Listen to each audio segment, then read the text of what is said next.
Good morning, my friends. It's time for story time. It's Miss Patty at Samuel's Public Library with my friend Rocky Raccoon. And we're here to give you a story time. And our theme is pancakes. Did you have pancakes for breakfast this morning? Is that a favorite? Or are you partial to French toast or waffles? Yeah, do you like blueberries in your pancakes? So pancakes are kind of a happy thing. They're a yummy way to start the day, aren't they? And does mom make the pancakes, or maybe it's dad's specialty? Well, I hope that you are enjoying this marvelous week of wonderful spring weather. I hope you had a delightful Easter, eating yummy foods and maybe a little candy in an Easter basket, eh? So Rocky's going to have a seat and listen. So I have kind of a silly pancake story and then a very sweet pancake story. Here we go. Here we go, Rocky.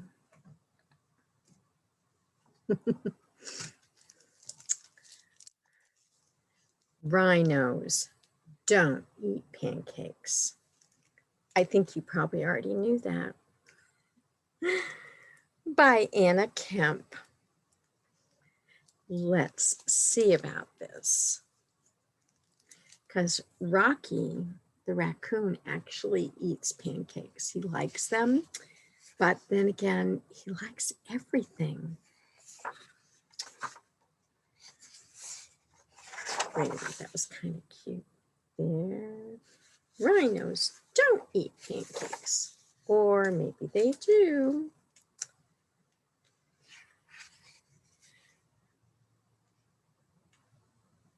Do you ever get the feeling that your mom and dad aren't listening to a word you have to say?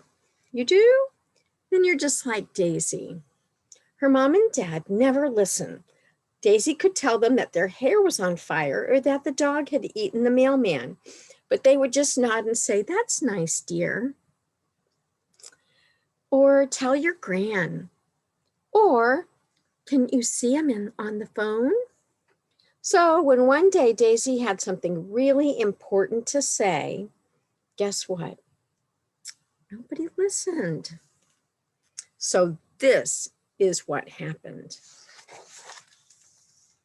Daisy was eating her breakfast when a big purple rhino strolled into the kitchen. That's right, a big purple rhino. It was as big as a bus and as purple as a plum. It was also hungry, so it took a chomp of Daisy's pancake and went upstairs. "Mom, Mom," Daisy called, "there's a big—" "Tell your dad," said Mom. "He'll catch it in a mug and throw it out the window." Dad, said Daisy, "there's a huge—" "Shh," said Dad. "The spider can wait." "It's not a spider," Daisy shouted. "It's a big purple rhinoceros." But as usual, nobody listened. Poor Daisy, that is kind of frustrating, isn't it? Meanwhile, the rhino made himself right at home. Daisy saw him in the hall and glimpsed him in the yard. She spied him in the bathroom. But every time she tried to tell her parents, they'd say, "Shh, Daisy, can't you see we're busy?"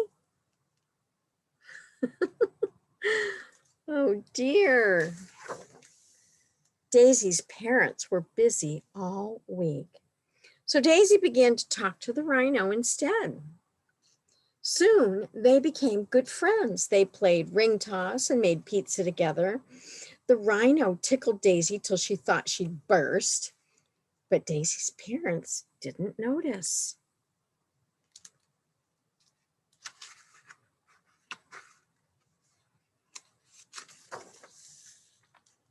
Until the pancakes ran out. Who ate all the pancakes? Yelled Dad, looking straight at Daisy. It was the rhino, she said. Rhinos don't eat pancakes, said Dad. This one does, cried Daisy. I saw him in the kitchen. A rhino, said Mom. In the kitchen, said Dad. Yes, said Daisy, exactly. Mom and Dad roared with laughter. What next? They hooted. A shark in the toilet? A polar bear in the fridge?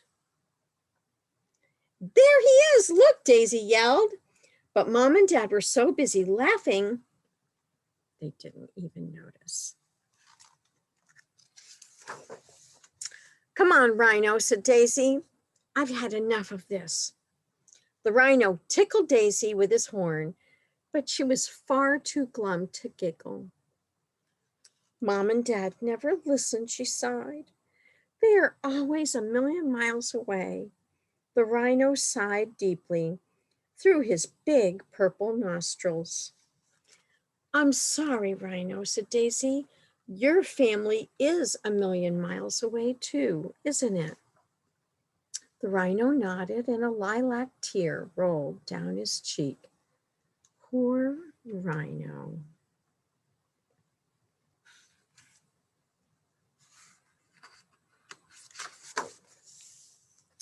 That night, Daisy sat up, thinking of ways to get the rhino back home to his family. He was far too heavy for a hot air balloon and too big for Daisy's rubber dinghy. She thought about lending him her bike, but the helmet would never fit.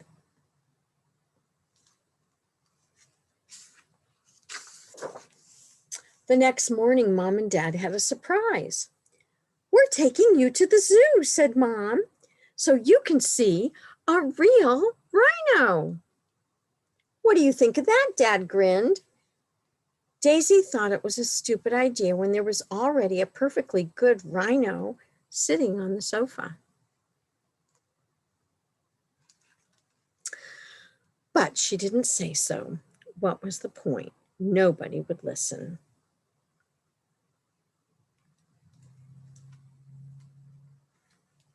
I love the zoo. Do you like the zoo? It's a very special place. At the zoo, Daisy saw yellow giraffes, bright red parrots, orange and black tigers, and grassy green snakes. But she couldn't help thinking about her poor purple rhino. Hurry up, Daisy, said Mom. The rhinos are this way.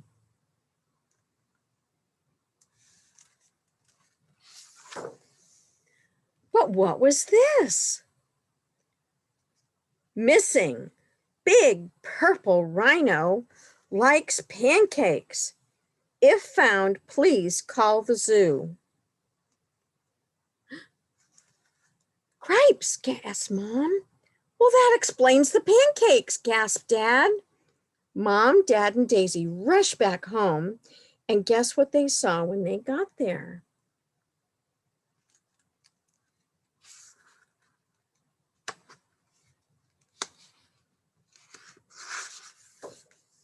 That's right, the biggest, purplest rhinoceros in town.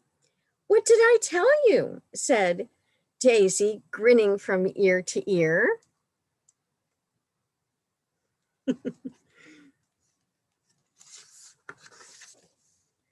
I'm calling the zoo, said Mom. The rhino looked startled. No, said Daisy, not the zoo. He needs to get back to his family. They're a million miles away. Well, we'd better get a move on, said Dad. The next flight to a million miles away leaves this afternoon. The rhino packed his suitcase while Daisy found his hat. Then they all pushed his big purple bottom into the back of the car.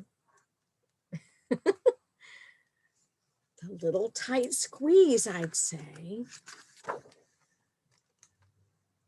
I'll miss you, said Daisy as the rhino boarded the plane. The rhino gave her a big purple hug. He would miss her too.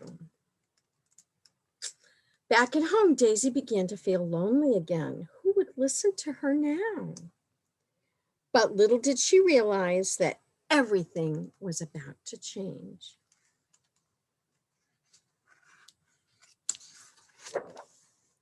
Tell us about the rhino, Daisy, said Mom. Yes, said Dad. Tell us about that big purple pancake eating rhino. So Daisy told them about the ring toss and the pizza and the tickles. And guess what? They listened and they listened until she'd completely run out of words. It was wonderful. Is there anything else you'd like to tell us? Asked Mom as she tucked Daisy into bed that night. Daisy looked out onto the landing.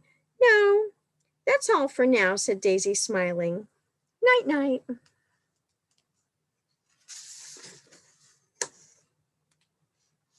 What do you see there? Wonder what that is. The pink polar bear would have to wait until tomorrow. That sounds like another story, doesn't it? So, rhinos don't eat pancakes, or maybe they do, and a lot of them. So, I have another story, but I thought I would show you a fun little craft that you can do at home since it's spring and maybe it's time to do some gardening things. This is a windsock out of, can you guess? A water bottle. Actually, you can use a soda bottle, all kinds of bottles, and you would need some help with a big person to cut it in a spiral, just up and up and up and up. And then you take some markers and color it any color you want. And then I put some string on so you can hang it on a tree. And you can't tell very well here, but when it's in the sunshine, it really looks pretty and blowing in the breeze. It's kind of a fun, doesn't cost anything craft. So my next story is Mama Panya's Pancakes. So this is going to take us to a village in Kenya across the Atlantic Ocean and then some, pretty far away. But they like pancakes just like you and me. So, written by Mary and Richard Chamberlain. Mama Panya's Pancakes, a village tale from Kenya. Mama Panya sang as she kicked sand with her bare feet, dousing the breakfast fire. Adika, hurry up, she called cheerfully. Today we go to market. Surprise! I'm one step ahead of you, Mama. Adika stood in the doorway, dressed in his finest shirt and cleanest shorts. I'm ready. Now Mama and Panya had to hurry.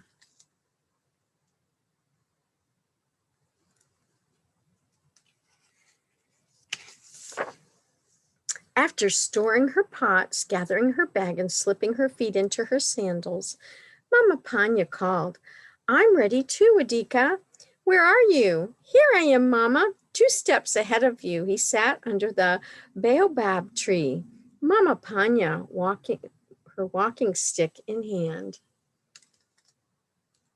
These trees are amazing trees. If you see pictures of them, they're also called the tree of life sometimes.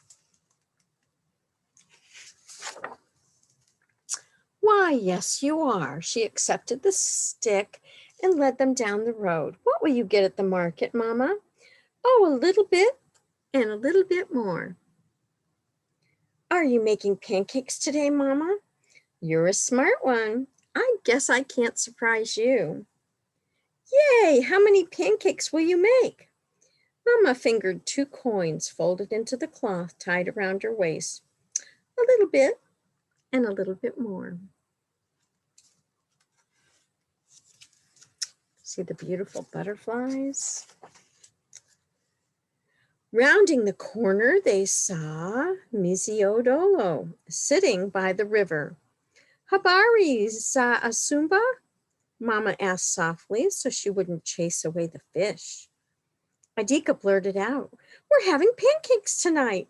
Please come." Adika, Mama whispered in his ear. Misiodolo waved back, saying, "Asante sana, I'll be there." Mama quickened her pace. "We had to invite Missy," Adika said. "He's our oldest friend." "Hurry up, you're a few steps behind," Mama replied.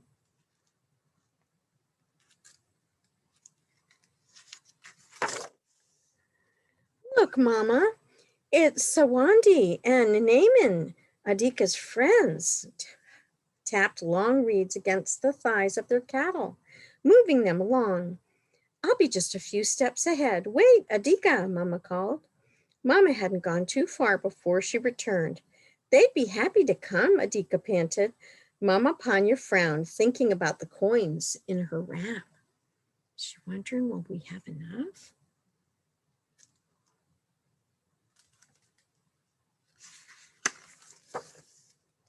Oh, how many people will that be?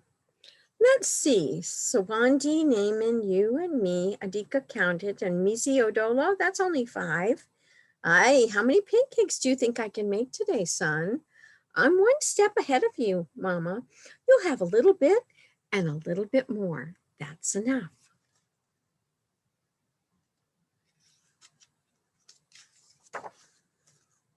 At the market, there were many buyers and sellers trading fruits, spices, and vegetables.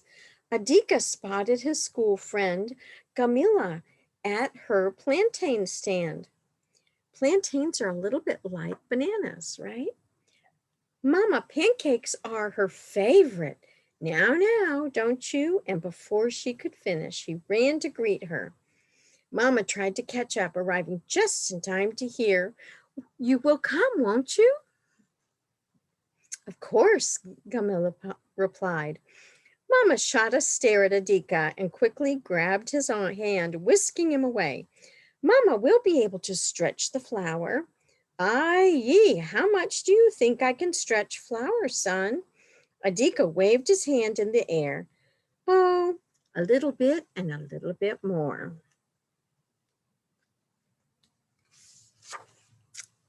Look at all those yummy fruits at the market.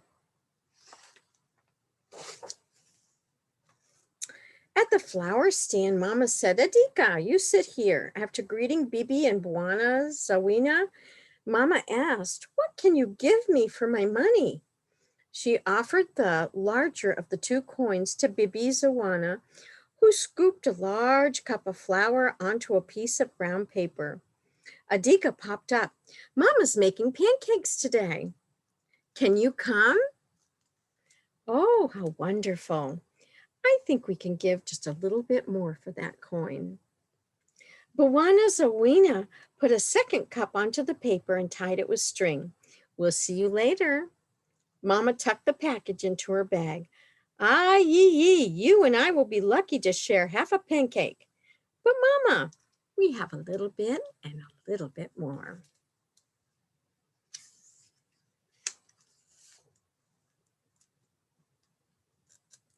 "Come, Adika, keep up with me. We may just have just enough left for a small chili pepper." "Leave it to me, Mama. I'll get a good one." "No, Adika," she cried out, but he ran ahead to Rafika Kaya's spice table. Mama got there just in time to hear, "Mama's making pancakes tonight. Can you come?" "I'd love to," Kaya exclaimed. She grabbed the coin from Mama's hand and replaced it with the plumpest pepper. "That's just enough. Thanks for inviting me." Mama just sighed. Is she a little worried she won't have enough for all these people? They headed home. "How many people did we invite for pancakes tonight?"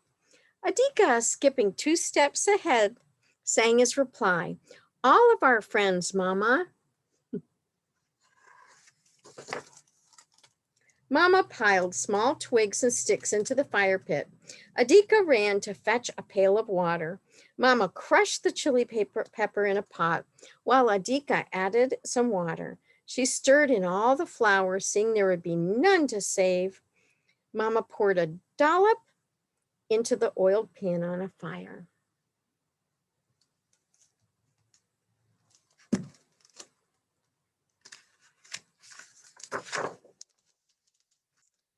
Sawandi and Naaman were the first to arrive, shouting, "Hodi!"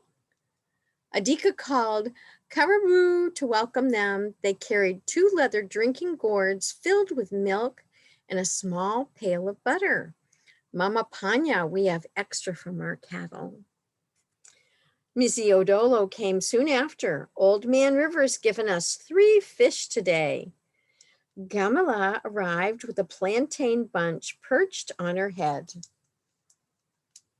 See, all the guests are bringing lovely surprises to share.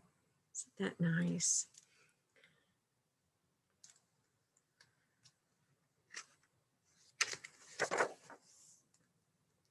Bibi and Buana Zawina brought a package filled with more flour and handed it to Adika.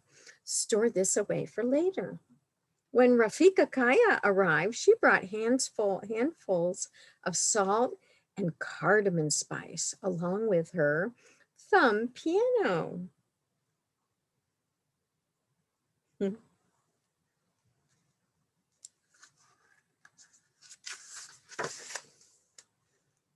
And the feast began as they sat under the baobab tree to eat Mama Panya's pancakes. Afterward, Kaya played the thumb piano and Miziodolo sang slightly off key.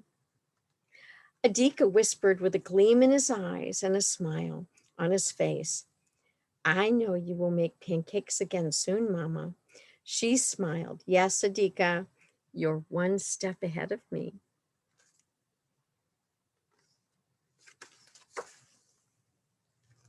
This is village life in Kenya. The people, Kenya's made up of many different peoples. Most are Black Africans. There are also Asians, Europeans, and others. Many Kenyan people like Adika and Mama Panya live in rural areas, like in the countryside. Yeah. This is a lovely story. I hope you can read it sometime.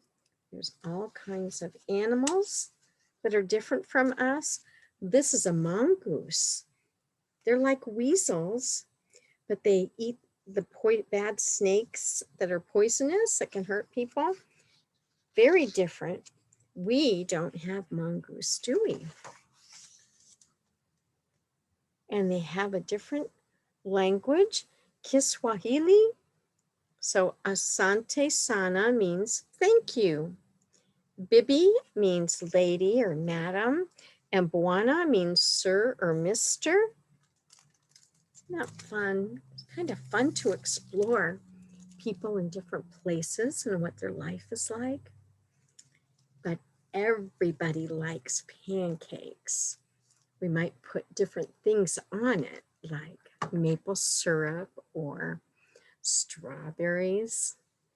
So I hope you have a lovely rest of the day. Thank you for listening, and I hope you can come into the library. We've planted some pretty flowers in the garden, and the chess pieces are out, so you can play chess. Have a great day. Bye-bye.